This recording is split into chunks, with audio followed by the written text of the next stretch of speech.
Kalau ada orang yang mengalami tekanan darah rendah, aduh ini darah rendah nih, coba aja deh kamu minum kopi atau coba aja kamu makan daging kambing, nanti biar tekanan darahnya bisa naik. Nah ini bener nggak sih dokter, silahkan. Nah itu pertanyaan bagus tuh, jadi berhubungan sama yang barusan kita ngobrol ya. Jadi betul, jadi memang bukan berarti, tapi kita harus tahu dulu nih tekanan darah rendahnya penyebabnya apa. Bisa satu ya karena kurangnya cairan ya, atau stres. Jadi stres itu bisa tekanan darah tinggi atau rendah, atau kelelahan. Kelelahan tuh kadang-kadang kita lagi ada masalah, lagi ujian, lagi kecapean, lagi imunnya turun, tekanan darah juga bisa rendah. Nah, kita harus tahu dulu penyebab utamanya nih apa. Nah, pertanyaannya bagus tadi. Bisa nggak sih sebenarnya secara nggak langsung kalau darahnya rendah kita setelah dalam tanda kutip ya, oh penyebabnya nggak ada nih ya, oh baik-baik aja nih, cuma kelelahan dan ya dengan istirahat juga bisa naik.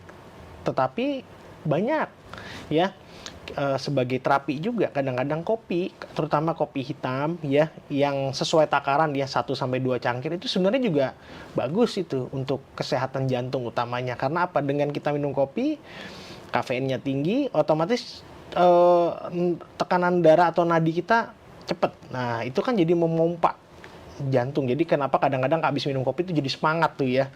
Misalkan jadi nggak ngantuk ya, terus bawaannya debar-debar ya. Tapi kalau ukurannya takarannya cukup 1-2 cangkir, penelitian juga banyak ya.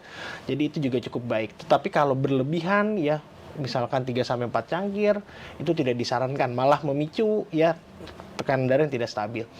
Lalu berikutnya tadi daging kambing ya. Daging kambing tadi sebelumnya juga kita telusuri kalau ternyata daging kambing tuh sifatnya panas ya. Jadi kadang-kadang kalau kita makan daging kambing tuh bawaannya tuh berkeringat gitu ya. Nah, itu juga terkait daripada sifat daripada daging kambing itu sendiri, yang dimana kalau kita kadang-kadang tadi masak menggunakan garam yang tinggi, lalu berikutnya sifat dagingnya yang terutama kadang-kadang disertai lemak ya, atau jeroan kadang-kadang ya, itu pasti lemaknya tinggi, otomatis jadi tekanan darahnya ikut meningkat gitu. Jadi secara nggak langsung memang bukan sebagai terapi ya, tapi sugesti daripada kopi ya, daripada daging kambing itu kuat. Dan nyatanya di masyarakat banyak yang secara nggak langsung memakai itu untuk kalau darahnya rendah ya, atau lemes, atau kadang-kadang ya lagi membuat semangat, itu daging